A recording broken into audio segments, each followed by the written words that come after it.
Bugün bir hayatımda bir faydalı məlumat oldu desem boladı. Bir dana yürekçe bas koysanız da boladı. Center diyorsan bir adam telefon kıldı. Ağacarlık soyuvedim. Şundan bir uşul zekatım var, ihsanım var, siz bilesiz kimlere berişi. Şunun için özü izni de bolsanız belki çekedim dediler. Xuda xalasa. Boldu dediğinden aldımdan ben Baycanam yana geldim. Bu götürülen ballarınız Baba Murat Baycanamızı balları. Xuda xalasa bu insanlara üyepperimizde hareket kılıp turpmuz. Ben özüm bire aytmasdan doğru gidip geleverdim. Karasam gelin beyimiz galop seyati okat pişiremende yürüyene kelle bir kovanı gittiler bize giryenimizi görüp yani göğüşek geldim. İhsan bara gen şunu insanlarını size geldim desem kovanı verdiler. Baycanamı götürsüler ne diyen kovanıp şu kucaklap öpüp alıp attılar.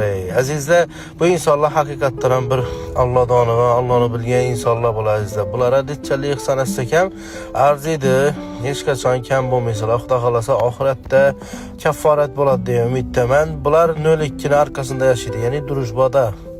Bemalal ekrandan telefon numarı koyaman, kartalarını koyaman, kimidir hayri ihsanı bolsa kılaveresiler. Doğru oylaşlarınız mümkün. Bu aile özü nede oturttuğuna yubarken de işiniz mümkün. Bu ailedeki oturgan yerleri bu özlerini üyemez. Bu özlerini ahillerini üye.